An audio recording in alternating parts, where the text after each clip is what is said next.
2026 group 4 தேர்விற்கு படிக்கும் மாணவர்களா நீங்கள் இவர்களைப் போல நீங்களும் போஸ்டிங் வாங்க வேண்டுமா உங்கள் குருநாத் அகாடமி வழங்கும் 4+1 ஸ்ட்ராட்டஜி இதோ 5 மாதம் ஸ்டடி பிளான் அடங்கிய ஒரு பிரம்மாண்ட பேட்ச் லான்ச் செய்யப்பட்டுள்ளது. உங்களை அரசு அதிகாரிகளாக மாற்ற போகும் Dharman batch. Classes, test, PDF மற்றும் பாக்கெட் நோட்ஸ் வழங்கப்படும். வகுப்புகளை எடுப்பது உங்கள் சதீஷ் குருநாத் அவர்கள். இந்தியாவில் முதன் முறையாக ஆப்ஷன் இன்வெஸ்டிகேஷன் ட்ரிக்ஸ் வழங்கப்படும். தர்மன் பேட்ச் ஒரு அதிரடி ஆஃபர் லான்ச் செய்யப்பட்டுள்ளது. ஆஃபர் தொகை 2200 ரூபாய் மட்டுமே. ஆஃபருக்கான கடைசி தேதி ஜூலை 20ஆம் தேதி வரை மட்டுமே. தர்மன் பேட்சில் இணைய I want to join Dharman batch என வாட்ஸ்அப் செய்யுங்கள். உங்களை அரசு அதிகாரியாக மாற்ற போகும் தர்மன் பேட்ச். தமிழ்நாட்டு மக்கள் அனைவருக்கும் வணக்கம். சோ நம்ம சேனல்ல இந்த ப்ரீவியஸ் கொஸ்டின்ஸ், அதாவது முந்தைய கேள்விகள் 2020 இருந்து 2026 வரைக்கும் கேட்கப்பட்ட டிஎன்பிசி கேள்விகள் சீரிஸ் அப்படின்னு சொல்லிட்டு ப்ரீவியஸ் கொஸ்டின் சீரிஸ் சொல்லி கொண்டு போயிட்டு இருக்கோம், ரைட்டா? அந்த வரிசையில இந்த வீடியோல என்ன சப்ஜெக்ட், என்ன டாபிக், எந்த யூனிட்டுக்கான ப்ரீவியஸ் கொஸ்டின் சீரிஸ் பார்க்க போறோம் அப்படின்னா பாலிட்டிக்னா ஒரு தரமான சம்பவம் தான் இந்த வீடியோ. இது வெறும் ப்ரீவியஸ் கொஸ்டின் அப்படின்னு சொல்லிட்டு அதை இது பண்ணிடாதீங்க. ஏன்னா ஒவ்வொரு ப்ரீவியஸ் கொஸ்டினையும் ஒரு டாபிக்கை நான் முடிச்சு விட்டுருவேன், ரைட்டா? ஒரு ப்ரீவியஸ் கொஸ்டின் எடுக்கிறோம் அப்படின்னா அதை சம்பந்தப்பட்ட மற்ற எல்லா விஷயங்கள் டிஎன்பிஎஸ்ல இதுக்கப்புறம் என்னெல்லாம் கேட்பாங்கிறத எல்லாத்தையும் முடிக்க போறோம். ஒவ்வொரு ப்ரீவியஸ் கொஸ்டினும் ஒவ்வொரு டாபிக் அப்படியே எடுத்துட்டு வந்திருக்கேன், ரைட்டா? ஒரே டாபிக்ல இருந்து இருக்காது. ஒன்னு அடிப்படை கடமையா இருந்தா இன்னொன்னு அடிப்படை உரிமையா இருக்கும், இன்னொன்னு டிபிஎஸ்பியா இருக்கும், இன்னொன்னு பிரசிடென்டா இருக்கும், இன்னொன்னு பிரியாம்பலா இருக்கும், முகவரியா இருக்கும், இன்னொன்னு மத்திய மாநில அரசு உறவுகளா இருக்கும், இன்னொன்னு முதல்வரா இருக்கும், இன்னொன்னு கவர்னரா இருக்கும். அப்படி வெரைட்டியா பார்க்க போறோம், ரைட்டா? சோ டைமை வேஸ்ட் பண்ணாம வீடியோக்குள்ள போலாம். வீடியோ ஸ்கிப் பண்ணாம கடைசி வரைக்கும் பாருங்க, ரைட்டா? சோ தரமான சம்பவம் நமக்கு குரூப் 4ல இன்னொரு 5 மாசத்துல வரப்போகுது. அதை மைண்ட்ல வச்சுக்கிட்டு பாருங்க, ரைட்டா? சோ அப்படியே நம்ம உள்ள போயிடலாம். ஒவ்வொரு கொஸ்டினா பார்க்கலாம். ஃபர்ஸ்ட் கொஸ்டின், அறிவியல் மனநிலை பற்றி கூறும் சட்டப்பிரிவு எது? The article that states the role of scientific temper. The scientific temper அப்படின்னு சொல்லக்கூடிய அந்த கூற்றை சொல்லக்கூடிய சட்டப்பிரிவு எது? ஆர்டிகல் எதுன்னு சொல்லிட்டு கேள்வி கேட்கிறாங்க, ரைட்டா? இந்த சயின்டிபிக் டெம்பர் பத்தி எந்த ஆர்டிகல் சொல்லுது அப்படின்னா சட்டப்பிரிவு 51A, அதாவது ஆர்டிகல் 51A சொல்லுதுங்க. ஆர்டிகல் 51A தான் அடிப்படை கடமைகள், ஃபண்டமெண்டல் டியூட்டிஸ், ரைட்டா? இந்த அடிப்படை கடமைகள் அப்படிங்கிறது ஆர்டிகல் 51A பகுதி 4A, பகுதி 4A சேர்த்திருப்பாங்க. 42ஆம் சட்ட திட்டத்தில் சேர்த்திருப்பாங்க. 42nd அமெண்ட்மெண்ட் ஆக்ட் ஆஃப் 1976ல இந்திரா காந்தி அவர்கள் 1976 42ஆம் சட்ட திட்டத்தில் நம்ம கான்ஸ்டிடியூஷன் புக்ல அடிப்படை கடமைகள் ஒரு புது சாப்டரை சேர்ப்பாங்க. 51Aங்கிற ஆர்டிகல் ஒதுக்குவாங்க, பகுதி 4A அப்படிங்கிற ஆர்டிகல் ஒதுக்குவாங்க. அப்ப அந்த அடிப்படை கடமைகள் ஒரிஜினல் கான்ஸ்டிடியூஷன் புக்ல இருக்காது. அம்பேத்கர் எழுதியிருப்பார்ல 1950ல டாக்டர் BR அம்பேத்கர் அவர்கள் எழுதிய ஒரிஜினல் கான்ஸ்டிடியூஷன் புக்ல இந்த அடிப்படை கடமைகள் இருக்காது, ரைட்டா? அது சேர்க்கப்பட்டது. அதாவது 1950ல இருந்து 26 வருஷம் கழிச்சு 1976ல சேர்த்திருப்பாங்க புதுசா. இந்த அடிப்படை கடமைகளை சேர்க்கணும் அப்படின்னு சொல்லிட்டு பரிந்துரை செய்த கமிட்டி பேர் ஸ்வரன் சிங் கமிட்டி. ரொம்ப ஃபேமஸான கமிட்டி. ஸ்வரன் சிங் கமிட்டி தான் அடிப்படை கடமைகளை சேர்க்கணும் அப்படின்னு சொல்லிட்டு பரிந்துரை செய்வாரு. மொத்தம் ஒரு 8 அடிப்படை கடமைகளை இந்திரா காந்தி கிட்ட கொடுப்பாரு. ஆனா இந்திரா காந்தி அதுல சில விஷயத்தை வெட்டி ஒட்டி ஒரு 10 அடிப்படை கடமைகளை ரிலீஸ் பண்ணுவாங்க. 10 அடிப்படை கடமைகளை அந்த 51A லிஸ்ட் பண்ணுவாங்க. 10 அடிப்படை கடமைகள். எடுத்துக்காட்டுக்கு நம்ம தேசிய பாதுகாப்பு, அதாவது இந்தியாவோட தேசிய கீதம், தேசிய மொழி, தேசிய பாடல், இதெல்லாம் நம்ம போற்ற வேண்டும். அப்புறம் இந்தியாவில் இருக்கக்கூடிய தேசிய பாதுகாப்பு 51A D என்ன சொல்றதுன்னா நம்ம தேசத்துக்காக பாதுகாப்புல ஈடுபட வேண்டும், defend the country. 51A D சொல்லுது. சுற்றுச்சூழலை பாதுகாக்க வேண்டும் சொல்லிட்டு 51A Gன்னு ஒண்ணு சொல்லுது. 51A G சுற்றுச்சூழலை பாதுகாக்க வேண்டும் சொல்லிட்டு சொல்லுது. அந்த மாதிரி சயின்டிபிக் டெம்பர் 51A H சொல்லும். 51A Hல சயின்டிபிக் டெம்பர், நம்ம இந்தியாவில் இருக்கக்கூடிய ஒவ்வொரு குடிமகனும் அறிவியல் மனப்பான்மையோட செயல்பட வேண்டும், ரைட்டா? கூட்டுத்தனமா எதையும் நம்பாம ஒரு சயின்டிபிக்கா யோசிக்கணும். அதான் 51A H சொல்லும். இது மாதிரி ஒரு 10 அடிப்படை கடமைகள் இந்திரா காந்தி எழுதியிருப்பாங்க. 11வது அடிப்படை கடமைய வாஜ்பாய் அவர்கள், முன்னாள் பிரதமர் வாஜ்பாய் அவர்கள் 86ஆம் சட்ட திருத்தம் 2002ல 86th அமெண்ட்மெண்ட் 2002ல 11வது அடிப்படை கடமையா 6 முதல் 14 வயது இருக்கக்கூடிய குழந்தைகளுக்கு அவங்களோட பெற்றோர்கள் கல்வி கொடுக்க வேண்டும், பெற்றோர்கள் அவங்களுக்கான கல்வியை உறுதிப்படுத்த வேண்டும் அப்படின்னு சொல்லிட்டு பெற்றோர்களுக்கான கடமை அப்படின்னு சொல்லிட்டு 11வது அடிப்படை கடமையா சேர்ப்பாரு வாஜ்பாய் அவர்கள் 86 சட்டத்திட்டம் 2002. ரைட்டா? அப்ப அடிப்படை கடமையை பத்தி சொல்லுங்க. இந்த அடிப்படை கடமைங்கிற கான்செப்ட் வந்து ரஷ்ய நாட்டுல இருந்து எடுக்கப்பட்டிருக்கும், இது ஞாபகம் வச்சுங்க. அடிப்படை கடமைகள் ரஷ்யால இருந்து எடுக்கப்பட்டது, ஒரிஜினல் கான்ஸ்டிடியூஷன் புக்ல இல்ல. 1976 42 சட்டத்திட்டத்துல சேர்க்கப்பட்டது. 51A சேர்த்திருப்பாங்க, பகுதி 4A ஒதுக்கி இருப்பாங்க. ஸ்வரன் சிங் கமிட்டி ரெக்கமெண்டேஷன் கொடுத்திருப்பாரு, 8 அடிப்படை கடமைகள் ரெக்கமெண்டேஷன் கொடுத்திருப்பாரு. ஆனா இந்திரா காந்தி 10 அடிப்படை கடமைகளை லிஸ்ட் பண்ணிருப்பாங்க. 11 அடிப்படை கடமையா வாஜ்பாய் 86 சட்டத்திட்டத்துல கல்வி சார்ந்த அடிப்படை கடமையா பெற்றோர்களுக்காக எழுதியிருப்பாரு 11 அடிப்படை கடமையா. அப்புறம் 51A வந்து தேசிய கீதத்தை தேசிய பாடலை போற்ற வேண்டும். அப்புறம் 51A வந்து நாட்டுக்காக டிஃபென்ஸ் ஈடுபட வேண்டும். ஜி வந்து சுற்றுச்சூழலை பாதுகாக்க வேண்டும். 51A வந்து சயின்டிபிக் டெம்பர். 51A ஒன்னு இருக்கு, 51A பிராக்கெட் ஆஃப் ஐ, அது வந்து அரசு பொது சொத்தை பாதுகாக்க வேண்டும். To safeguard the public property, ஒவ்வொரு இந்திய குடிமகனும் பொது சொத்தை பாதுகாக்க வேண்டும். இது வந்து 51A இது மாதிரி லிஸ்ட் வந்து ஒரு லிஸ்ட் நிறைய இருக்கு. ரைட்டா? 10 + 1 11 அடிப்படை கடமைகள் இருக்கு. சோ அதான் பார்த்திருக்கோம். சோ இந்த கேள்விக்கான ஆன்சர் வந்து 51A. ஒரு கேள்வி பார்க்கணும்னா பேக்ரவுண்ட்ல மொத்தமா முடிக்கணும். ரைட்டா? மொத்தமா படிச்சு முடிக்கணும், அதான் நம்ம எய்ம். ஊழலை எதிர்த்து போராட பின்வரும் நடவடிக்கைகளில் இந்திய அரசால் எடுக்கப்பட்டது எது அல்லது எவை? Which of the following measures are taken by the government of India to combat corruption? ஊழலை ஒழிப்பதற்காக இந்திய அரசாங்கம் எடுக்கப்பட்ட நடவடிக்கைகள் என்னன்னு கேக்குறாங்க. இது வந்து பாலிட்டில ஆன்டி கரப்ஷன் மெஷர்ஸ். கிளாரிட்டியா இருக்கா? இது வந்து பாலிட்டில ஆன்டி கரப்ஷன் மெஷர்ஸ், ஊழல் ஒழிக்கும் அமைப்புகள் வந்து கேட்கப்பட்ட கேள்வி. ஊழல் ஒழிக்கும் அமைப்புகள்னாலே நமக்கு ஞாபகம் வரக்கூடியது CBI, CVC, Lokpal and Lokayukta. அதுக்கப்புறம் ஸ்டேட்ல இருக்கக்கூடிய லஞ்ச ஒழிப்புத்துறை, மாநிலத்தில் இருக்கக்கூடிய டிவிஎஸ், அதாவது லஞ்ச ஒழிப்புத்துறை. ரைட்டா? சிபிஐ, சிவிசி, லோக்பால், லோகாயுக்தா இதெல்லாம் இந்தியாவில் இருக்கக்கூடிய ஊழல் ஒழிக்கும் அமைப்புகள். நான் சொல்ல இந்தியா ஃபுல்லா இருக்கக்கூடிய கட்டமைப்பு, மத்திய அரசு சார்பாக, அதாவது மத்திய லெவலில் இருக்கக்கூடிய கட்டமைப்பு. இதுல சிபிஐ வந்து 1963 ஆரம்பிக்கப்பட்டிருக்கும். சிவிசி அதாவது சிவிசி வந்து மத்திய லஞ்ச ஒழிப்புத்துறை, இது 1964 ஆரம்பிக்கப்பட்டிருக்கும். லோக்பால் அண்ட் லோகாயுக்தால லோக்பால் வந்து 2013 ஆரம்பிக்கப்பட்டிருக்கும். லோக்பால் அண்ட் லோகாயுக்தா சட்டம் தான் போட்டிருப்பாங்க 2013. லோக்பால்ங்கிறது மத்திய அரசுல இருக்கக்கூடிய அமைச்சர்கள், பிரதமர் உட்பட எல்லா மத்திய அரசுல இருக்கக்கூடிய ஊழியர்கள் இவங்களாம் லஞ்சம் செய்தாங்கன்னா அதுக்கான நடவடிக்கை, அதுக்கான இதை சார்ஜ் ஷீட், அதாவது எடுக்கக்கூடிய அந்த பொறுப்பு யார்ட்ட இருக்கு அப்படின்னா லோக்பால் 2013 அமைக்கப்பட்டிருக்கும். லோகாயுக்தா வந்து அதே ஸ்டேட் மினிஸ்டர்ஸோ ஸ்டேட் கவர்மெண்ட் ஆபீசர்ஸோ தவறு செஞ்சா, ஊழல் செஞ்சா அதை தடுக்கக்கூடிய அமைப்பு வந்து லோகாயுக்தா. ரைட்டா? இந்தியாவிலே வந்து லோகாயுக்தா முதலில் அமைக்கப்பட்ட மாநிலம் வந்து மகாராஷ்டிரா. ஞாபகம் வச்சுங்க. ஒடிசால முன்னாடி மசோதா தாக்கல் செய்வாங்க, ஆனா மகாராஷ்டிரா தான் இந்தியாவிலே முதல் முறை லோகாயுக்தா ஆரம்பிக்கப்பட்டிருக்கும். தமிழ்நாட்டில் லோகாயுக்தா அமைக்கப்பட்டது 2018. சோ இதெல்லாம் வந்து ஊழல் ஒழிக்கும் அமைப்புகள், ஞாபகம் வச்சுங்க. சிவிசிக்கு ஒரு சட்டம் இருக்கு. என்ன சட்டம் அப்படின்னா 2003. இந்த சிவிசிங்கிறது ஒரு சட்டப்பூர்வ அமைப்பு, ஸ்டாச்சுட்டரி பாடி. ரைட்டா? சிபிஐ இருக்குல்ல, சிபிஐ வந்து இது ஒரு ஸ்டாச்சுட்டரி பாடி இல்ல, இது ஒரு சட்டப்பூர்வ அமைப்பு இல்ல. சிபிஐக்கு ஒரு தனியா ஒரு சட்டம் இல்ல, அதுமே கான்ஸ்டிடியூஷனல் பாடியும் இல்ல, இதுக்கு ஒரு தனியா ஆர்டிகலும் இல்ல. சிபிசிக்கு ஆர்டிகல் இல்ல, சிபிஐக்கு ஆர்டிகல் இல்ல.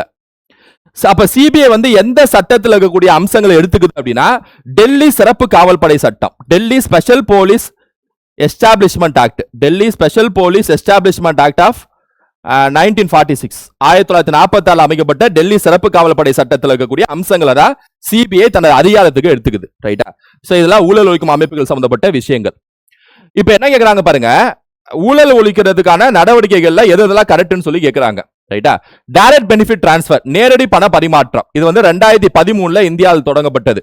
அதாவது ஒரு திட்டம் வந்து ஏழைகளுக்கு கொண்டு போய் சேர்க்கணும்னு நினைச்சாங்கன்னா கவர்மெண்ட் முன்னெல்லாம் பணத்தை நுழைப்பாங்க, பணத்தை அமைச்சகத்துக்கு கொடுப்பாங்க, செக்ரட்டரிக்கு போகும், அதுக்கப்புறம் வந்து ஐஏஎஸ் ஆபீசர்ஸ் அப்படின்னு சொல்லிட்டு பணம் புழக்கம் அப்படியே கீழே போகும் கேஷா. ஆனா இந்த டைரக்ட் பெனிஃபிட் டிரான்ஸ்பர் என்னன்னா டைரக்டா அக்கௌண்ட்ல கொண்டு போய் செலுத்துறது. யாராவது ஒரு திட்டத்துல மாசம் 1000 ரூபாய், மாசம் 2500 அவங்க அக்கௌண்ட் நம்பரை வாங்கிட்டு அவங்க அக்கௌண்ட்லேயே போடுறது, அதான் டைரக்ட் பெனிஃபிட் டிரான்ஸ்பர். இது வந்து ஊழலை தடுக்கக்கூடிய ஒரு மிக சிறந்த அமைப்புன்னு வச்சுங்களேன், சிறந்த நடவடிக்கைன்னு வச்சுங்க. இது இந்தியாவில் 2013 ஆரம்பிக்கப்பட்டது. ரைட்டா? பொது கொள்முதலில் இ டெண்டர், இந்த இ டெண்டரும் வந்து இந்த கொள்முதல்ல இந்த மாதிரி டெண்டர் விடுறது, இ டெண்டர் மூலமாகவும் ஊழல் வந்து ஒழிக்கப்படும். ரைட்டா? சோ அதுவும் ஒரு கரெக்டான ஸ்டெப் தான். சோ இதுவும் கரெக்ட், இதுவும் correct. Discontinuation of interviews in recruitment of group C post. இன்டர்வியூலாம் நிறைய ஊழல் வந்து நடக்கும். டைரக்டா அந்த இன்டர்வியூக்கு தான் நம்ம கேள்விப்பட்டிருப்போம், ரைட்டா? சோ அப்ப அந்த இன்டர்வியூ இதை கேன்சல் பண்றது, அதை டிஸ்கண்டினியூ பண்றதும் வந்து ஊழல் ஒழிக்கக்கூடிய ஒரு நடவடிக்கை தான். எது நடவடிக்கையும் கேட்டிருக்காங்க, அவ்வளவுதான், ரைட்டா? சோ இது ஒரு நடவடிக்கை தான். அப்ப வந்து all are correct. 1 2 3 are correct. Option D is the answer. மாநில தகவல் ஆணையம் பற்றிய கீழ்கண்ட கூற்றுகளை கவனி, தவறானவற்றை கண்டறிக. Consider the following statements on state information commission. State information commission, அதாவது இந்தியாவுல சென்ட்ரல் இன்ஃபர்மேஷன் கமிஷன் ஒன்னு இருக்கு, மத்திய தகவல் ஆணையம் ஒன்னு இருக்கு, ஒவ்வொரு மாநிலத்திலும் மாநில தகவல் ஆணையம் ஒன்னு இருக்கு. இப்ப கவர்மெண்ட் வந்து ஒரு கான்ட்ராக்ட் போட்டு ஒரு மாவட்டத்துல ஒரு சாலையில கிராமத்துல ரோடு போடுறாங்க. இப்ப அந்த ரோடு எவ்வளவு செலவுல போடப்பட்டது, அந்த ரோடோட லென்த் என்ன, பிரெத் என்ன, அந்த வித் என்ன, அகலம் என்ன, இந்த ரோடு என்ன செலவுல யார் கான்ட்ராக்ட் எடுத்தா, இதெல்லாம் தெரிஞ்சுக்கணும்னு நினைச்சாங்கன்னா, ஒரு குடிமகன் தெரிஞ்சுக்கணும்னு நினைச்சாங்கன்னா ஆர்டிஐ போடலாம், ரைட் டு இன்ஃபர்மேஷன். 30 நாளுக்குள்ள அதுக்கான பதில் வந்துடும், ரைட்டா? அது மாதிரி ஆர்டிஐ சட்டம்னு ஒன்று போட்டிருப்பாங்க இந்தியால, தகவல் உரிமை சட்டம் சொல்லிட்டு ஒன்று போட்டிருப்பாங்க 2005. அதாவது ஒரு சிட்டிசன் அரசாங்கம் என்ன செய்யறாங்களோ அதை வந்து தெரிஞ்சுக்கலாம், ரைட்டா? சோ ஆர்டிஐ சட்டம் 2005, தகவல் உரிமை சட்டம் 2005. அதன் கீழே அமைக்கப்பட்ட 2 அமைப்பு தான், ஒன்னு சென்ட்ரல் இன்ஃபர்மேஷன் கமிஷன் சிஐசி, இன்னொன்னு எஸ்ஐசி ஸ்டேட் இன்ஃபர்மேஷன் கமிஷன், மத்திய தகவல் ஆணையம், மாநில தகவல் ஆணையம். இது ரெண்டுமே அந்த சட்டத்துக்கு கீழே அமைக்கப்பட்ட அமைப்பு, ரைட்டா? இந்த 2 அமைப்புமே சட்டப்பூர்வ அமைப்புன்னு வச்சுங்களேன், ரைட்டா? சோ இந்த 2 அமைப்பு இருக்குல்ல, சென்ட்ரல் இன்ஃபர்மேஷன் கமிஷன் வந்து மத்திய லெவல்ல, ஸ்டேட் இன்ஃபர்மேஷன் கமிஷன் வந்து மாநில லெவல்ல. இந்த 2 அமைப்புகள் இருக்கக்கூடிய சேர்மன் அண்ட் மெம்பர்ஸ், ரைட்டா? அதாவது ஒரு சேர்மனோ பிளஸ் 5 உறுப்பினர்களும் இருப்பாங்க, ரைட்டா? இங்க பாருங்க, இங்க கொடுத்திருக்காங்க chairman consist of chief information. அதாவது ஒரு சேர்மன்னா சீஃப் இன்ஃபர்மேஷன் கமிஷனர், ஒரு சேர்மன்னா ஒரு சிஐசி சீஃப் இன்ஃபர்மேஷன் கமிஷனரும் 10 இன்ஃபர்மேஷன் கமிஷனர்ஸும் இருப்பாங்க இந்த அமைப்புல. சிஐசி ஆகட்டும், எஸ்ஐசி ஆகட்டும், ஒரு சீஃப் இன்ஃபர்மேஷன் கமிஷனரும் 10 இன்ஃபர்மேஷன் கமிஷனர்ஸும் இருப்பாங்க. இவங்களை யார் வந்து தேர்ந்தெடுப்பாங்க அப்படின்னா 3 நபர்கள் கொண்ட குழு தேர்ந்தெடுக்கும். அதுல ஒரு நபர் நான் ஸ்டேட்டுக்கு சொல்றேன்.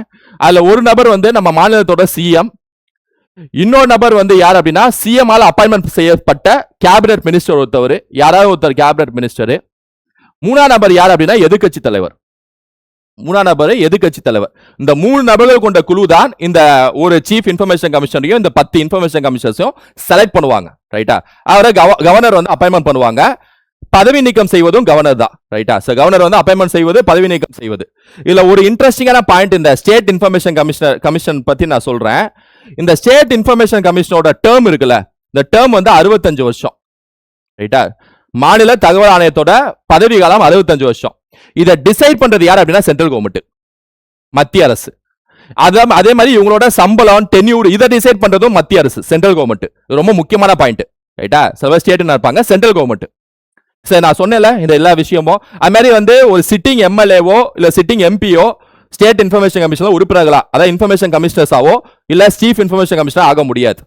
அது மாதிரி இவங்க வந்து ஆபீஸ் ஆஃப் ப்ராஃபிட் வந்து ஹோல்டு பண்ணக்கூடாது, எந்த ஒரு லாபம் தரக்கூடிய நிறுவனமும் நடத்தக்கூடாது.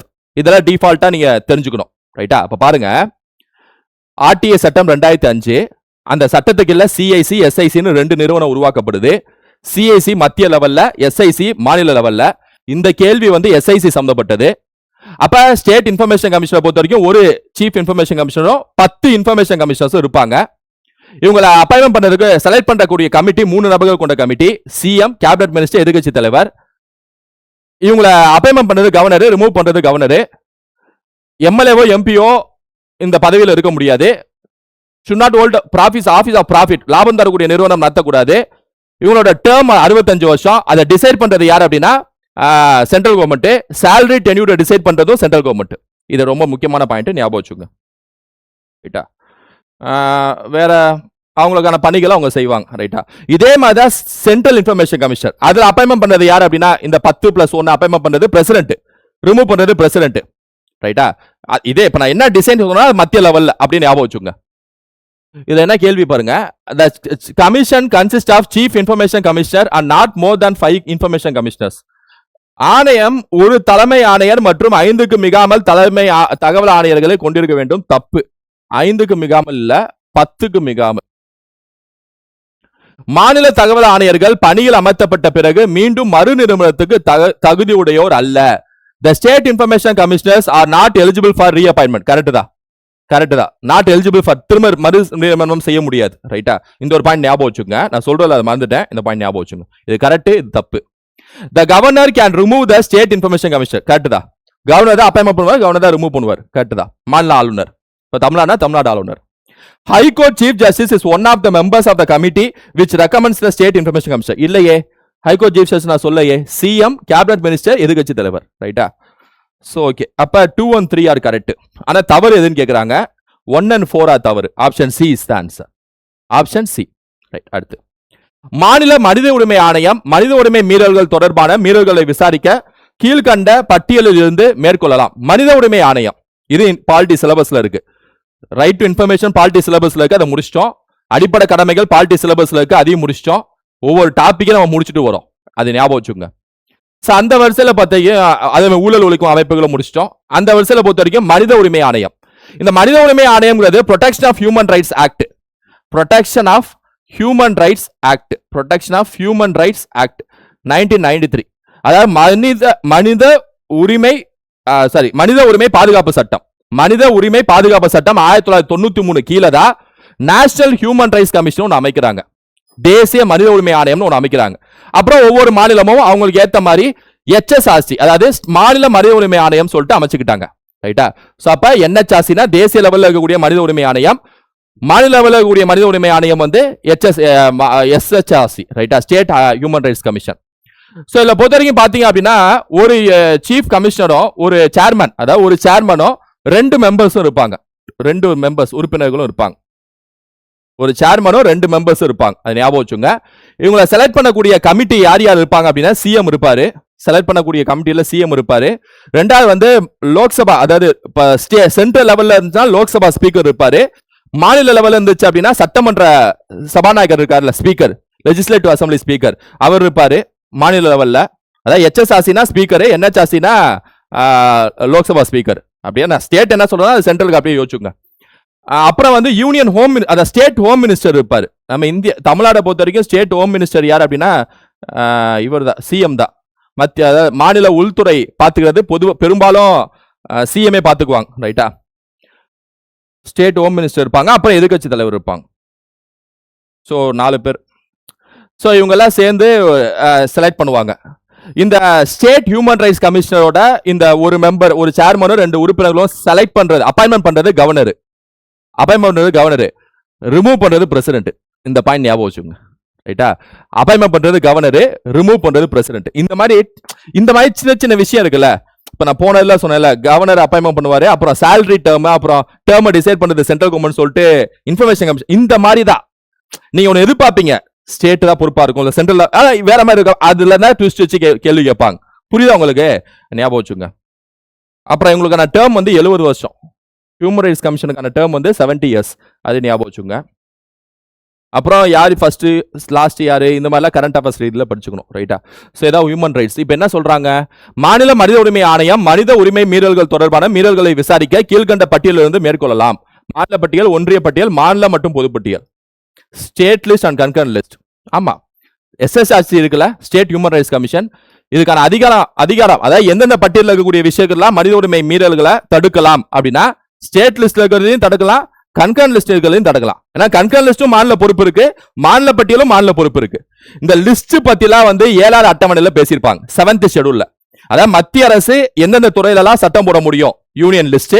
மாநில அரசு எந்தெந்த துறையிலலாம் சட்டம் போட முடியும், ஸ்டேட் லிஸ்ட். 2 அரசு எந்தெந்த துறையிலலாம் சட்டம் போட முடியும், கன்கரண்ட் லிஸ்ட், பொதுப்பட்டியல். ரைட்டா, சோ அப்ப இந்த கேள்விக்கு சி தான் ஆன்சர். 124C இது ஒரு மேட்ச் தி ஃபாலோவிங்.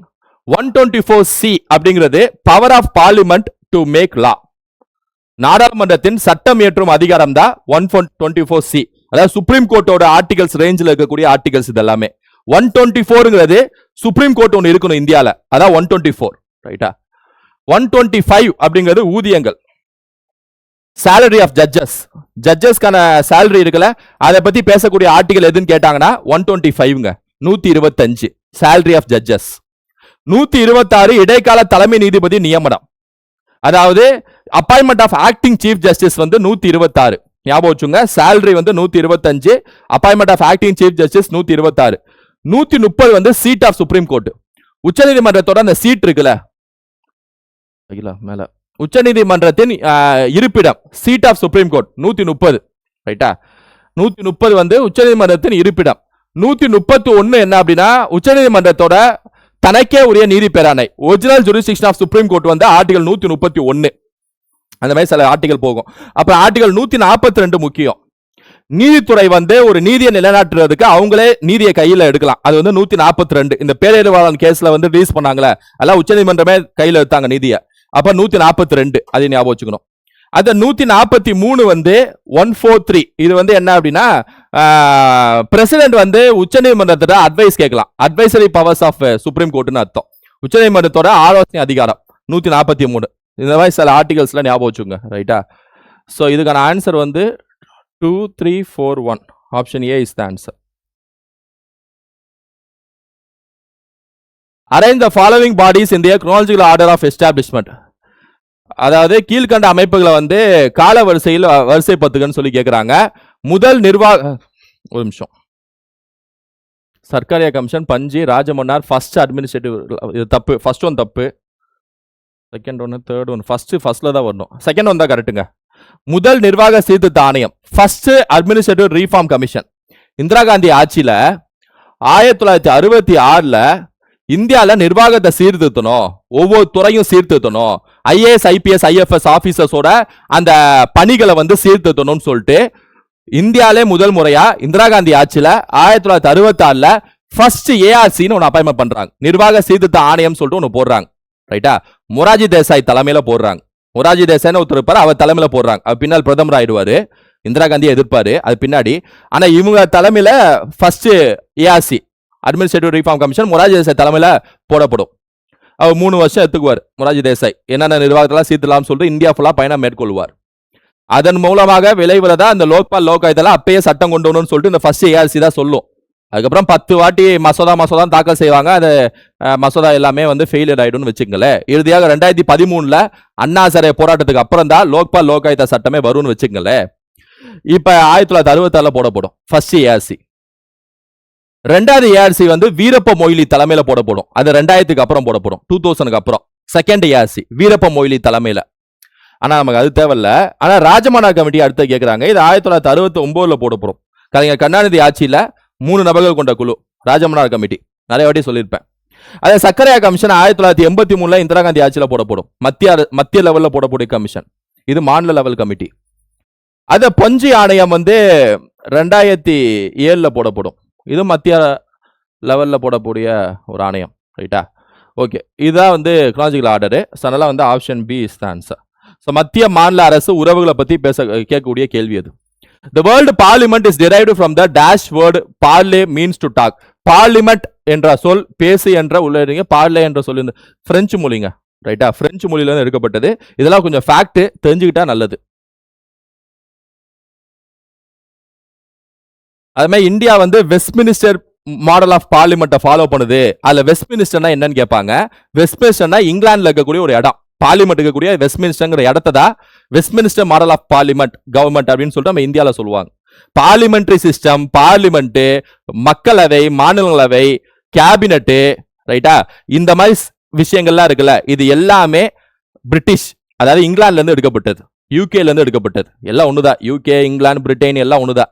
அவங்கல இருந்து எடுக்கப்பட்டதுதான். இந்த நாடாளுமன்ற முறை, லோக்சபா, ராஜ்யசபா, பிரதமர், முதல்வர்ங்கிற பதவி. பதவினா என்ன, அந்த பார்லிமெண்ட்ல அவர் ஒரு எம்பி, அந்த மாதிரி கேபினட் சிஸ்டம், கிச்சன் கேபினட், இது எல்லாமே வந்து பிரிட்டன்ல இருந்து எடுக்கப்பட்டது. பார்லிமெண்ட் வந்தனால நான் சொல்றேன். The article which is not related to chief minister, chief மினிஸ்டருக்கு சம்பந்தப்படாத ஆர்டிகல் எதுன்னு கேக்குறாங்க. ஆக்சுவலா பொறுத்த வரைக்கும் பாத்தீங்கன்னா ஆர்டிகல் 163 அமைச்சர்கள் சொல்வதை ஆளுநர் கேட்க வேண்டும். அது 163 சொல்லுது. அமைச்சர்கள் என்ன சொல்றாங்களோ அது ஆளுநர் கேட்கணும். Governor should act on the advice of ministers. விதி 164 என்ன சொல்லுது அப்படின்னா அதர் ப்ரொவிஷன்ஸ் டு மினிஸ்டர்ஸ், அமைச்சர்களோட மற்ற விவகாரங்கள்லாம் பேசக்கூடிய ஆர்டிகல் 164. அதாவது ஒரு கவர்னரை வந்து அமைச்சரை வந்து அப்பாயின்மெண்ட் பண்ணணும், அமைச்சருக்கான மற்ற இதர சலுகைகள் இருக்குல்ல, அது எல்லாமே 164 பேசப்படும். 165 என்ன அப்படின்னா advocate general of the state, ஒரு மாநிலத்தோட சட்ட ஆலோசகரை பத்தி பேசக்கூடியது 165. Advocate general of the state 165. ரைட்டா? அதனால வந்து சீஃப் மினிஸ்டருக்கு சம்பந்தம் இல்லாத ஒரு ஆர்டிகல் கேட்டாங்கன்னா 165 இஸ் த ஆன்சர். இந்திய ஜனாதிபதி நேர்முக தேர்தல் மூலம் தேர்ந்தெடுக்கப்படுகிறார். The president of India is elected by the system of direct election. தப்பு. System of indirect election. நம்ம மக்கள் ஓட்டு போட்டு ஒரு பிரசிடென்ட்டை தேர்ந்தெடுக்க முடியாது இந்தியாவில். நம்ம போய் பூத்துல நின்று ஓட்டு போட்டு ஒரு குடியரசுத் தலைவரை தேர்ந்தெடுக்க முடியாது. இந்தியாவில் குடியரசுத் தலைவர் அப்படி தேர்ந்தெடுக்கப்பட மாட்டார். மறைமுக தேர்தல் தான். எப்படி? பிரசிடென்ட்கான எலெக்ஷன்ல யார் யாரெல்லாம் பங்கேற்பாங்கன்னு சொல்லி பார்த்துடலாம். பார்லிமெண்ட்ல இருக்கக்கூடிய எல்லா எம்பியும் பங்கேற்பாங்க. நான் எல்லா எம்பியும் சொல்றேன்னா லோக்சபா எம்பி, ராஜ்யசபா எம்பி ரெண்டாவே எம்பியும் பங்கேற்பாங்க பிரசிடென்ட் எலெக்ஷன்ல. ஆனா ஞாபகம் வச்சுங்க, ராஜ்யசபால 12 நியமிக்கப்பட்ட உறுப்பினர்கள் சொல்லிட்டு ஒரு 12 பேர் இருப்பாங்க. ரைட்டா? கலை, அறிவியல் இல்ல இதுல நல்லா திறன்பட்டு செயல்படுறவங்க நியமிக்கப்பட்ட உறுப்பினர்கள் சொல்லிட்டு ராஜ்யசபா எம்பியா தேர்ந்தெடுப்பாங்க ஒரு 12 பேரை. இந்த மேரி கோம், சச்சின் டெண்டுல்கர், இளையராஜா இந்த மாதிரி நபர்கள்லாம் இந்த நியமிக்கப்பட்ட அவங்களாம் வந்து பங்கேற்க மாட்டாங்க. ரைட்டா? அப்ப லோக்சபா, ராஜ்யசபால கூட எல்லா எம்பி நியமிக்கப்பட்ட உறுப்பினர்களை தவிர, அப்புறம் எல்லா ஸ்டேட்ஸ்ல இருக்கக்கூடிய ஸ்டேட்ஸ் எல்லா மாநிலத்தில் கூடிய அசம்பிளி இருக்குல்ல, அந்த அசம்பிளி இருக்கக்கூடிய எல்லா எம்எல்ஏக்களும் பங்கேற்பாங்க. எல்லா மாநிலத்தில் கூடிய எல்லா எம்எல்ஏக்களுங்க, பார்லிமெண்ட்ல கூடிய மக்களவை, மாநிலங்களவை எம்பிக்கள் நியமிக்கப்பட்ட உறுப்பினர்கள் எம்பியை தவிர. ரைட்டா? அது மாதிரி எந்தெந்த யூனியன் பிரதேசங்கள்ல சட்டமன்றம் இருக்கும் அந்த யூனியன் பிரதேசங்கள் எல்லாமே பிரசிடென்ட் எலெக்ஷன்ல பங்கேற்பாங்க. சட்டமன்றம் இருக்கக்கூடிய யூனியன் பிரதேசம் மொத்தம் இன்னைக்கு டேட்ல ஒரு 3 யூனியன் பிரதேசத்துக்கு சட்டமன்றம் இருக்கு, எம்எல்ஏஸ் இருப்பாங்க. அவங்க எல்லாமே வந்து பிரசிடென்ட் எலெக்ஷன்ல பங்கேற்பாங்க. ஞாபகம் வச்சுங்க. சரி, எல்லாமே வந்து பிரசிடென்ட் எலெக்ஷன்ல பங்கேற்கக்கூடிய நபர்கள். பிரசிடென்ட்டை வந்து பதவி நீக்கம் செய்யலாம். ரைட்டா? அதாவது பதவி நீக்கம் செஞ்சு விட்டுலாம், இம்பீச்மெண்ட்னு சொல்லுவாங்க. அதுல யார் யாரெல்லாம் பங்கேற்பாங்க அப்படின்னா, இம்பீச்மெண்ட்ல யார், பதவி நீக்கம் எலெக்ஷன்ல இவ்வளவு பேர் பங்கேற்கிறாங்களா, பதவி நீக்கத்துல யார் யார் பங்கேற்பாங்க அப்படின்னா பார்லிமெண்ட் எல்லா எம்பியும் பங்கேற்பாங்க. எல்லா எம்பியும் நியமிக்கப்பட்ட உறுப்பினர்களும் சேர்த்து. இது ரொம்ப முக்கியமான பாயிண்ட். இந்த நியமிக்கப்பட்ட உறுப்பினர்கள் இருக்காங்களா ராஜ்யசபால, அவங்க பிரசிடென்ட் எலெக்ஷன்ல பங்கேற்க மாட்டாங்க, ஆனா பிரசிடென்ட் பதவி நீக்கத்துல பங்கேற்பாங்க. ரொம்ப முக்கியமான பாயிண்ட்.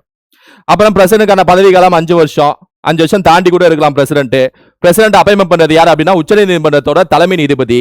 அவர் இல்லைன்னா மற்ற ஜட்ஜஸ், சீனியர் ஜட்ஜஸ் அப்பாயின்மெண்ட் பண்ணிடுவாங்க. பிரசிடென்ட் சீட் வேக்கண்டா இருந்துச்சு அப்படின்னா ஒரு 6 மாசங்களுக்குள்ள எலெக்ஷன் நடத்தணும். பிரசிடென்ட் சீட் வேக்கண்டாவே இருக்கக்கூடாது.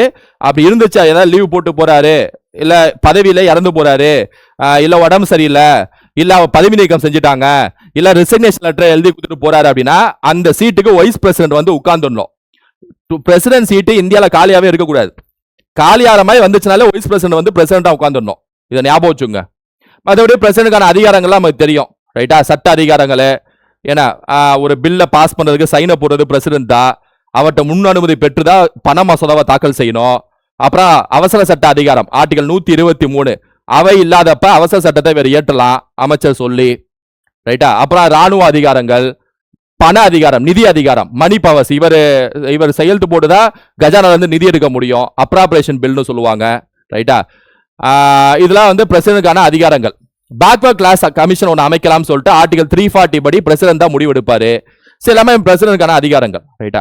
சோ இந்த கேள்வி என்ன கேளுங்க, the president of India is directly elected by direct election தப்பு, indirect election. so first statement தப்பு. the president of India is the nominal head of the state.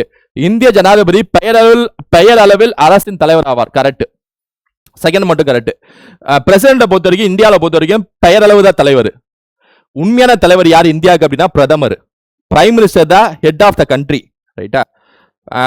President வந்து prime minister வந்து head of the prime minister வந்து head of the government, Indian government. President வந்து head of the country. இந்த விஷயம் ஞாபகம் வச்சுங்க. உண்மையான தலைவர் பிரைம் மினிஸ்டர், அது ஞாபகம் வச்சுங்க.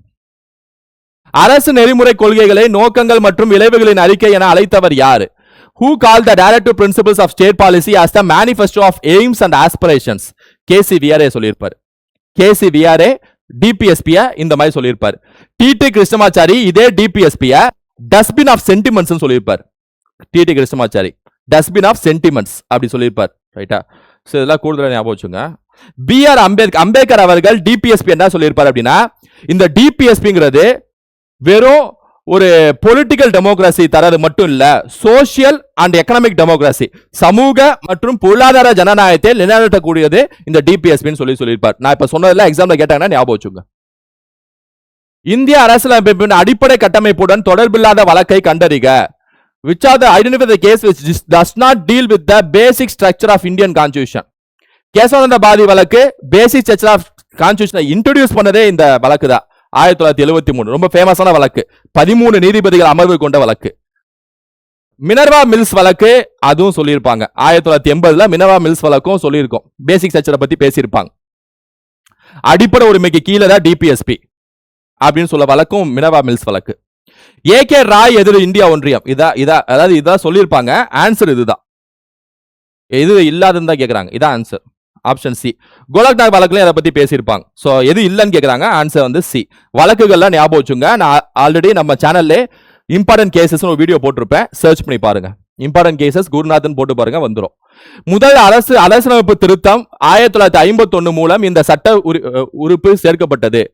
The first amendment incorporate dash article constitution in the 1951. Article 15(4) reservation. 15(4) and 16(4) reservation. First amendmentல சேர்த்திருப்பாங்க. நம்ம அரசியலமைப்பு சட்டம் எழுதி முடிச்சது 1950லங்க. எழுதி முடிச்ச கையோடையே 1951ல ஃபர்ஸ்ட் அமெண்ட்மெண்ட் இந்தியால செய்யப்படும் அரசியலமைப்பு சட்ட புத்தகத்தை, நேரு ஆட்சி காலத்துல. இந்த அமெண்ட்மெண்ட்ல தான் 9th ஷெட்யூல் ஒன்று சேர்ப்பாங்க, 9வது அட்டவணைன்னு சொல்லிட்டு. ரைட்டா?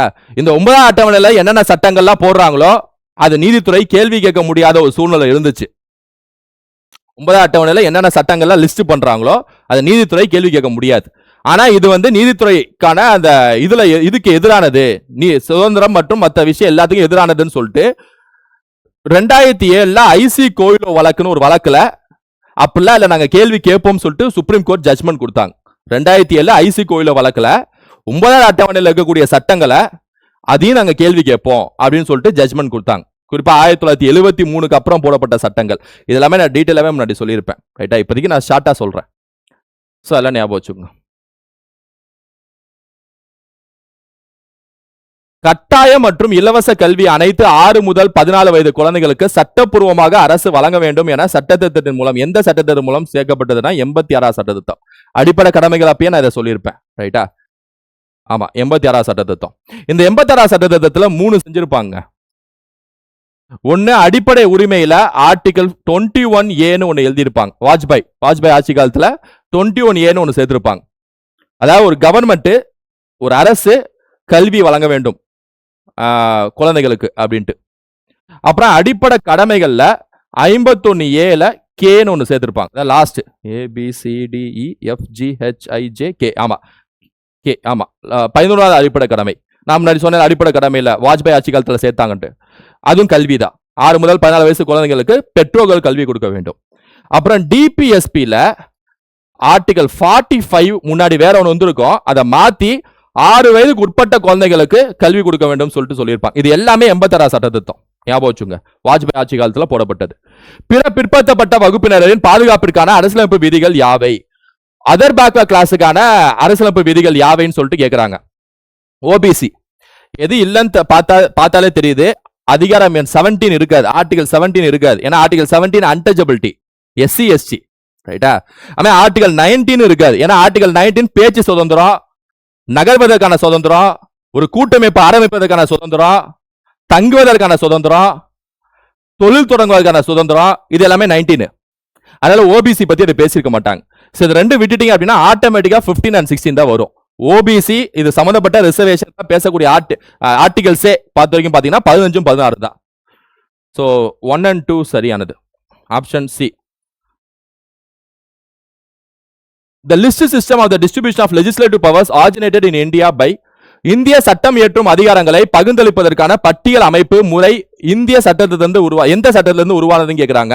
மாண்டகு கெல்ம்ஸ்ஃபோர்ட் சட்டம் 1919. இந்த சட்டத்துல தான் முதல் முறை ஒதுக்கப்பட்ட பட்டியல், ரைட்டா, அதாவது டிரான்ஸ்பர்ட் சப்ஜெக்ட், ரிசர்வ்டு சப்ஜெக்ட், ஒதுக்கப்பட்ட பட்டியல், மாற்றப்பட்ட பட்டியல் சொல்லிட்டு ஒன்று உருவாக்குவாங்க. இந்த விஷயத்துல மாநில அரசு பார்த்துக்கிட்டோம், இந்த விஷயத்துல கவர்னர் பார்த்துக்கிட்டோம், கவர்னர் ஜெனரல் தலைமையில பார்த்துக்கிட்டோம் அப்படின்னு சொல்லிட்டு. ரிசர்வ்டு சப்ஜெக்ட், டிரான்ஸ்பர் சப்ஜெக்ட், அதான் லிஸ்ட். அதுக்கப்புறம் 1935 சட்டத்துல தான் மத்திய அரசு மாநில அரசு அதான் மத்திய பட்டியல், மாநில பட்டியல், பொது பட்டியல் சொல்லிட்டு பிரிட்டிஷ் அரசாங்கத்துல கொண்டு வருவாங்க. 35 சட்டம். ஆனா அதுக்கு முன்னாடியே இந்த லிஸ்ட்டை வந்து டிரான்ஸ்பர்ட், ரிசர்வ்டுன்னு சொல்லிட்டு, ஒதுக்கப்பட்ட, மாற்றப்பட்டன்னு சொல்லிட்டு இப்பயே அறிமுகம் செஞ்சிருவாங்க 1919 சட்டத்துல. இந்த 1919 சட்டத்துல இந்தியால நேரடி தேர்தல் நடத்தலாம் சொல்லிட்டு அறிவிச்சிருப்பாங்க. இது எக்ஸாம்ல கேட்பாங்க. இந்தியால நேரடி தேர்தல் நடத்தலாம் சொன்ன சட்டம் எது? 1919 சட்டம். ரைட்டா? ஆனா இந்தியால மக்களவை, மாநிலவை, இன்னைக்கு லோக்சபா, ராஜ்யசபா இருக்குல்ல, இந்த ரெண்டு அமைப்பு பை கேமரல் சிஸ்டம் சொல்லுவாங்க, ஈரவை முறைன்னு சொல்லுவாங்க. இந்த ஈரவை முறையை அறிமுகம் செய்த சட்டம் 1919 சட்டம். ஓகே. அவன் இந்தியால பப்ளிக் சர்வீஸ் கமிஷன் இருக்குல்ல, டிஎன்பிசி, அந்த இந்த மாதிரி பப்ளிக் சர்வீஸ் கமிஷன் அமைக்க வேண்டும் சொன்ன சட்டம் 1919 சட்டம். இந்தியால மாநில அரசும் பட்ஜெட் போடலாம், மத்திய அரசுக்கு ஒரு பட்ஜெட், மாநில அரசுக்கு ஒரு பட்ஜெட் சொல்லிட்டு பட்ஜெட்டை பிரிச்சு விட்ட சட்டம் 1919 சட்டம். புரியுதா? அதெல்லாம் ஞாபகம் வச்சுங்க. அடுத்து, மாநிலங்களவை மேலவைகள் நீக்குதல் அல்லது உருவாக்குதல், ஆர்டிகல் 169 கரெக்ட் தான். Duration of state legislatures, article 172 இதுவும் கரெக்ட் தான். Special address by the governor வந்து 176, ஆனா 174 சொல்றாங்க, இது 176. சோ இது தப்பா இருக்கு. அசன்ட் டு பில்ஸ் வந்து ஆர்டிகல் 200 வரும். எஸ், ஆர்டிகல் 200 ஸ்டேட்டுக்கு பொறுத்த வரைக்கும் 200. எஸ், ஆர்டிகல் 200, ஆனா இங்க 176 சொல்றாங்க, தப்பு. ரைட்டா? சோ ஃபர்ஸ்ட் ரெண்டும் கரெக்ட், தேர்டும் ஃபோரும் தப்பு. கரெக்ட் தான் கேக்குறாங்க. 1 and 2 ஆர் கரெக்ட்டுங்க. Option A is the answer. ஏழைகளுக்கு சமநீதி மற்றும் இலவச சட்ட உதவி எதன் மூலம் உத்தரவாதப்படுத்தப்பட்டுள்ளது அப்படின்னா 39A, ஆர்டிகல் 39A படி உறுதிப்படுத்தப்பட்டுள்ளது. இந்த ஆர்டிகல் 39A வந்து டிபிஎஸ்பில இருக்கு. இது ஆக்சுவலா என்னன்னா 42 சட்ட திருத்தத்துல இந்திரா காந்தி சேர்த்திருப்பாங்க. 1976 42 சட்டத்துல சேர்த்திருப்பாங்க. ஏகப்பட்ட விஷயம் சேர்த்திருப்பாங்க அந்த 42 சட்ட திருத்தம். அதனாலதாங்க இந்த மினி கான்ஸ்டிடியூஷன் சொல்லுவாங்க நிறைய பேர். அதுல 39A ஏழைகளுக்கு இலவச நீதியை வழங்க வேண்டுங்க. அதான் இதை நிறைவேற்றிய சட்டம் எது அப்படின்னா நால்சா சட்டம் 1987. தேசிய இலவச சட்ட சேவை சட்டம், national legal service authority act 1987 போடப்பட்ட சட்டம். லோக் அதாலத் கேள்விப்பட்டிருப்பீங்க, மக்கள் நீதிமன்றம். ரைட்டா? அதெல்லாம் வந்து இந்த 39A நிலைநாட்டுவதற்காக உருவாக்கப்பட்டது. இந்தியாவிலே முதல் லோக் ஆயுக்தா குஜராத். இதெல்லாம் படிச்சிருப்போம். 43A வந்து தொழிற்சாலை சம்பந்தப்பட்டது. 21 வந்து right to life and personal liberty, தனி மனித சுதந்திரம் சம்பந்தப்பட்டது. 39 வந்து அந்த லிஸ்ட் நிறைய 39ABCD இருக்கும், இல்ல டிபிஎஸ்ல பார்த்திருப்போம். அடுத்து, கீழ்காணும் சுரண்டலுக்கு எதிரான உரிமை பற்றிய வாக்கியங்களை கவனி, சரியான வாக்கியங்களை கண்டறிக. ப்ரொடெக்ஷன் ஆஃப் லாங்குவேஜ், அதாவது ரைட் அகைன்ஸ்ட் எக்ஸ்ப்ளாய்டேஷன், இது வந்து அடிப்படை உரிமையில ஒரு உரிமை, ஃபண்டமெண்டல் ரைட்ஸ்ல ஒரு உரிமை தான் ரைட் அகைன்ஸ்ட் எக்ஸ்ப்ளாய்டேஷன். இல்ல எதெல்லாம் வரும்னு சொல்றாங்க. Prohibition of traffic in human being, அதாவது ஆள் கடத்தலை தடுத்தல் வந்து இது கீழே தான் வரும். அப்புறம் prohibition of employment in children factory, தொழிற்சாலைகளில் குழந்தை தொழிலாளரை தடுத்தலும் இது கீழே தான் வரும். இது வந்து ஆர்டிகல் 23ல வரும், இது ஆர்டிகல் 24ல வரும். இந்த ரெண்டு ஆர்டிகலுமே ரைட் அகைன்ஸ்ட் எக்ஸ்ப்ளாய்டேஷன், சுரண்டலுக்கு எதிரான ஆர்டிகல்ஸ். மீது ரெண்டு வராது. உயிர் வாழ்வதற்கான பாதுகாப்பு 21 ஆர்டிகல், இது ப்ரொடெக்ஷன் ஆஃப் லைஃப்ல வந்துடும், அதாவது அந்த லிபர்ட்டில வந்துடும். ரைட்டா? அதனால இதுல வராது, அகைன்ஸ்ட் எக்ஸ்ப்ளாய்டேஷன்ல வராது. Protection of language, script and culture of minorities வந்து 29. கல்ச்சர் கலாச்சாரத்தை பாதுகாக்க வேண்டும் 29. ஜல்லிக்கட்டுலாம் நடத்திருப்போம்ல, அதெல்லாம் 29 அந்த ஆர்டிகல் நமக்கு உரிமை வழங்குது. ஸோ இதுக்கான ஆன்சர் வந்து 2 and 4 இது சரின்னு தான் கேட்குறாங்க. எஸ், ஸோ 2 and 4னா option C is the answer. ஓகேவாங்க? ரைட். அடுத்து, கீழ்கண்ட வாக்கியங்களை கவனிக்கவும். Consider the following statement. முகவுரை இந்திய அரசியலமைப்பின் ஒரு பகுதி ஆகும். கரெக்ட் தான். முகவுரை இந்திய அரசியலமைப்பின் ஒரு பகுதி தான் அப்படின்னு சொன்ன வழக்கு வந்து கேசவானந்த பாரதி வழக்கு. Is an integral part of the constitution, ஒருங்கிணைக்கப்பட்ட பகுதின்னு சொன்ன வழக்கு LIC ஆஃப் இந்தியா வழக்கு. The preamble can be amended, ஆமா, முகவரை வந்து திருத்தப்படலாம் சொன்ன வழக்கும் கேசவானந்த பாரதி வழக்கு தான். முகவரையில் கூறப்பட்டிருக்கும் ஏற்பாடுகள் நீதிமன்றங்கள் மூலம் செயல்படுத்த முடியாது. கரெக்ட் தான். அதை காரணம் காட்டி நீதிமன்றங்கள்ல கேள்வி கேட்க முடியாது, கேஸ் போட முடியாது. It is not justiciable in nature. Preamble is a source of power வராது, அதை மையமா வச்சுட்டு நம்ம எந்த விஷயமும் எடுக்க முடியாது. ஸோ 1, 2, 3 தான் correct. Option A is the answer. அடிப்படை கடமைகள் பற்றிய கூற்றுகளை கருதுக, தவறான கூற்றினை கண்டறிக. வரிகளை செலுத்துதல் இது வந்து அடிப்படை கடமை இல்லைங்க. 10 கடமை 11 கடமையில இது வராதுங்க. இன்ஃபேக்ட் இந்த வந்து சொரன் சிங் வந்து சொல்லியிருப்பாரு இந்திரா காந்திட்ட, இதை சேருங்க மேடம்ட்டு, ஆனா இந்திரா காந்தி சேர்த்திருக்க மாட்டாங்க. பொது சொத்துக்களை பாதுகாத்தல், ஆமா 51(7) ஐ. இந்தியாவின் வளமான பாரம்பரியத்தை பேணி காத்தல், இதுவும் வரும். சயின்டிபிக் டெம்பர் இருக்குல்ல, அது 51A ஹெச்ன்னு சொன்னா சயின்டிபிக் டெம்பர் 51Aல ஜி ABCDEFG HI. ஹச் வந்து சயின்டிபிக் டெம்பர், ஐ வந்து public property.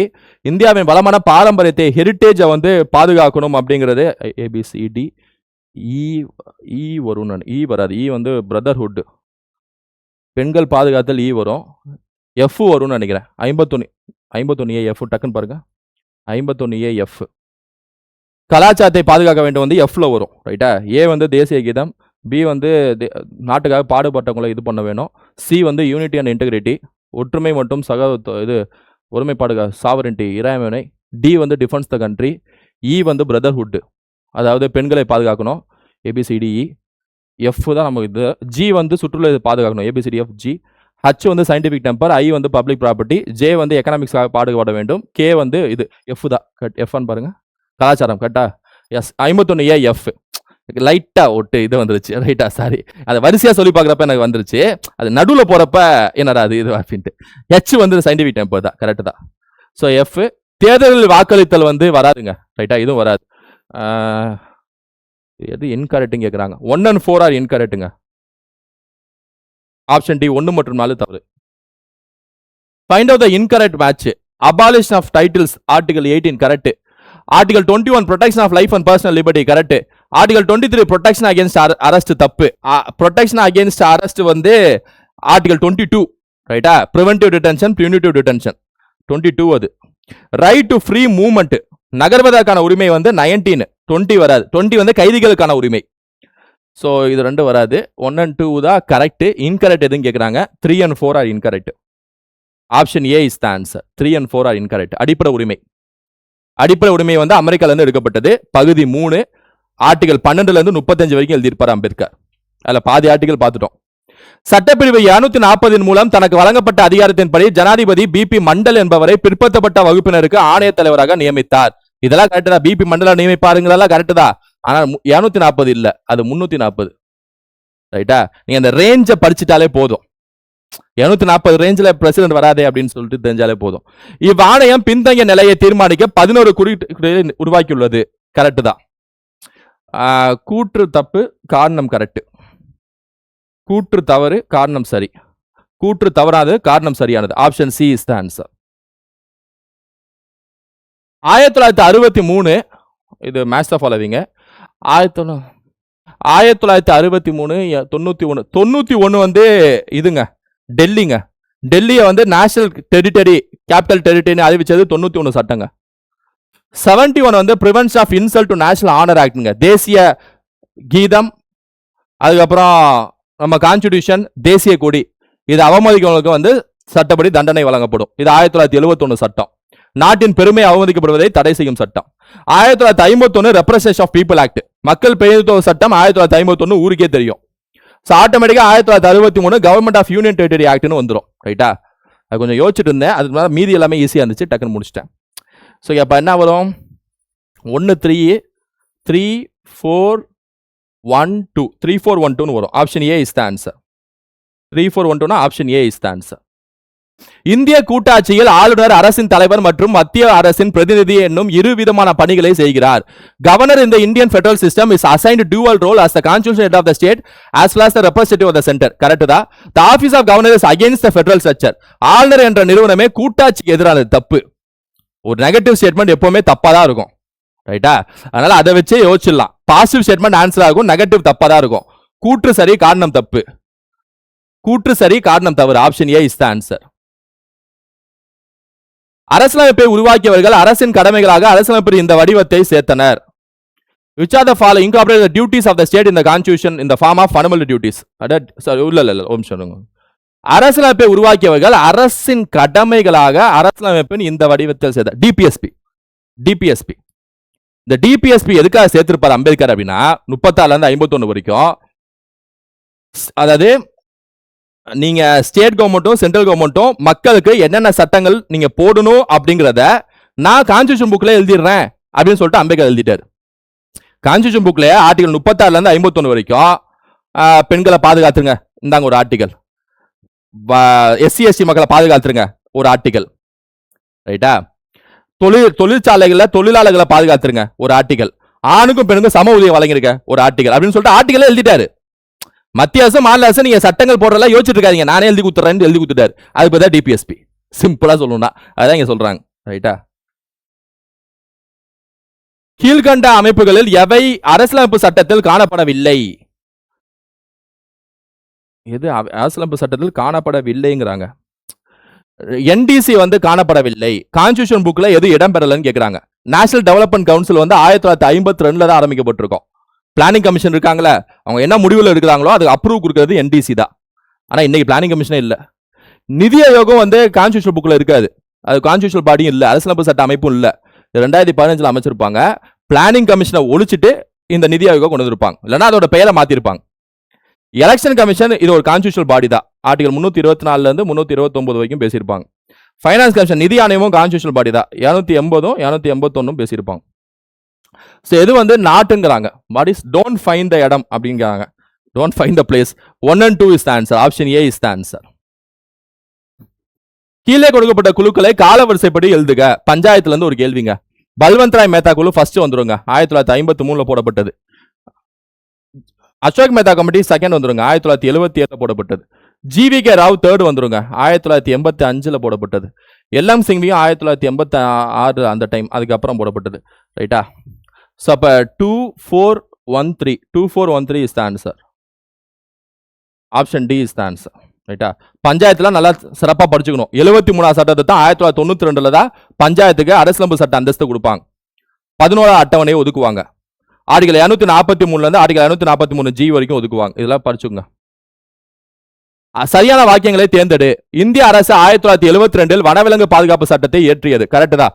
Wild life protection act வந்து 1972 தான் இந்தியா இயற்றிருப்பாங்க. புலிகள் பாதுகாப்பு திட்டம் ஏப்ரல் 1974 தொடங்கப்பட்டது. தப்பு. ப்ராஜெக்ட் டைகர் வந்து 1973. இந்திய அரசாங்கம் 16 உயிர்கோள காப்பகங்களை ஏற்படுத்தியுள்ளது. தப்பு. இந்தியாவில் மொத்தம் 18 பயோஸ்பியர் ரிசர்வ்ஸ் இருக்கு. 18 உயிர்கோள காப்பகங்கள் புக்லேயே வந்து லிஸ்ட் கொடுத்துருப்பாங்க தெளிவாவே. So only 1 is the answer. எது கரெக்ட்னு கேட்குறாங்களா? எஸ், ஆப்ஷன் ஏ 1 மட்டும் இஸ் த ஆன்சர். அரசியலமைப்பு சட்டத்தின்படி 3 அடுக்குகளை கொண்ட பஞ்சாயத்து ராஜ் அமைப்பின் பொறுத்துக. 3 அடுக்குகள்னா கிராம பஞ்சாயத்து ஒன்று இருக்கு, இடைநிலை பஞ்சாயத்து ஒன்று இருக்கு, மாவட்ட பஞ்சாயத்து ஒன்று இருக்கு. ஆப்ஷன் ஏ தான் ஆன்சர். எல்லாம் பார்த்தாலே ஈஸியா அடிச்சலாம்னு வச்சுங்களேன். கூற்று. Ministry of education ministry of education in India formulates education policy in India. எப்பவுமே ஒரு பாசிட்டிவ் ஸ்டேட்மெண்ட் ஆன்சரா தான் இருக்கும். கூற்று காட்டு. மத்திய கல்வி அமைச்சகம் கல்விக்கான வரவு செலவு திட்டத்தை முடிவு செய்கிறது. அதுவும் பாசிட்டிவ் ஸ்டேட்மெண்ட் தான், பிளஸ் கூற்றுக்கு சரியான காரணம் தான். ரைட்டா? ஸோ ரெண்டும் சரி, கூற்றுக்கு சரியான காரணம். Option A is the answer. அடுத்து, அரசியலமைப்பின் 249வது உறுப்பின்படி ஒரு அதிகாரத்தை மாநில பட்டியலிருந்து மத்திய பட்டியலுக்கு நாடாளுமன்றத்தால் மாற்ற முடியும். கரெக்ட் தான். 249ல மாநில பட்டியலில் கூடிய ஒரு விஷயத்துல பார்லிமெண்ட் சட்டம் போடலாம். அல்ல ராஜ்யசபா ஒரு ரெசல்யூஷன் பாஸ் பண்ணணும். அப்படி சட்டம் போடணும்னா 2/3 மெஜாரிட்டியில பாஸ் பண்ணணும். இது நான் கிளாஸ் முன்னாடியே சொல்லியிருப்பேன், மத்திய மாநில உறவுகள்ல அது சொல்லியிருப்பேன். ரைட்டா? தேசிய நலன் கருதி நாடாளுமன்றம் இம்மாற்றத்தை செய்யலாம். அதுவும் கரெக்ட். கூற்றுக்கு சரியான காரணம். கூற்று காரணம் சரி, கூற்றுக்கு சரியான காரணம். Option B is the answer. கீழ்கண்ட வாக்கியங்களை கருதுக. சரியான விடையை தேர்ந்தெடுத்துக. G20's constitution is a formal document. தப்பு. It is not a formal document. ரைட்டா? G20's governance is based on the principle of consensus. அதுவும் தப்பு. G20's inclusive and representation is the base of the press. Correct. G20 respect for union rather than sovereignty. தப்பு. 3 மட்டும் சரி. ஆக்சுவலா இந்த கேள்வியை நான் டீட்டெயிலாவே இதுக்கான ஆன்சர் கீ சொல்றப்ப எக்ஸ்பிளைன் பண்ணியிருப்பேன். ஆன்சர் வந்து 3 மட்டும் கரெக்ட். நான் G20 தனியாவே அந்த சப்மிட் கிளாஸ்ல எடுக்கிறேன். ரைட்டா? ஸோ ஓகே ஸ்டூடெண்ட்ஸ், இதோட வந்து பாலிட்டிக்கான கேள்விகள் நம்ம பார்த்து முடிச்சிருக்கோம். ரைட்டா? சரியா 32 கேள்விகள் நம்ம பார்த்து முடிச்சிருக்கோம். 32ங்கிற நம்பர் ரொம்ப முக்கியமான நம்பர், யாரும் மறக்க மாட்டீங்கன்னு நினைக்கிறேன். அதனால இந்த வீடியோல 32 கேள்விகளை ப்ரீவியஸ் கொஸ்டின்ஸ் பார்த்துருக்கோம். அந்த கேள்விகள் அடுத்த வீடியோல பார்க்கலாம். அடுத்த ப்ரீவியஸ் கொஸ்டின்ஸ் கரண்ட் அவர்ஸ்ல அடுத்த வீடியோல நம்ம பார்க்கலாம். ரைட்டா? ஸோ இந்த வீடியோ உங்க ஃப்ரெண்ட்ஸை ஷேர் பண்ணுங்க. Thank you students. 2026 குரூப் 4 தேர்விற்கு படிக்கும் மாணவர்களா நீங்கள் இவர்களைப் போல நீங்களும் போஸ்டிங் வாங்க வேண்டுமா? உங்கள் குருநாத் அகாடமி வழங்கும் 4+1 ஸ்ட்ராட்டஜி இதோ. 5 மாதம் ஸ்டடி பிளான் அடங்கிய ஒரு பிரம்மாண்ட பேட்ச் லான்ச் செய்யப்பட்டுள்ளது. உங்களை அரசு அதிகாரிகளாக மாற்ற போகும் Dharman batch. Classes, test, PDF மற்றும் பாக்கெட் நோட்ஸ் வழங்கப்படும். வகுப்புகளை எடுப்பது உங்கள் சதீஷ் குருநாத் அவர்கள். இந்தியாவில் முதன் முறையாக ஆப்ஷன் இன்வெஸ்டிகேஷன் ட்ரிக்ஸ் வழங்கப்படும். தர்மன் பேட்ச் ஒரு அதிரடி ஆஃபர் லான்ச் செய்யப்பட்டுள்ளது. ஆஃபர் தொகை 2200 ரூபாய் மட்டுமே. ஆஃபருக்கான கடைசி தேதி ஜூலை 20ஆம் தேதி வரை மட்டுமே. தர்மன் பேட்சில் இணைய I want to join Dharman batch என வாட்ஸ்அப் செய்யுங்கள். உங்களை அரசு அதிகாரியாக மாற்றப் போகும் தர்மன் பேட்ச்.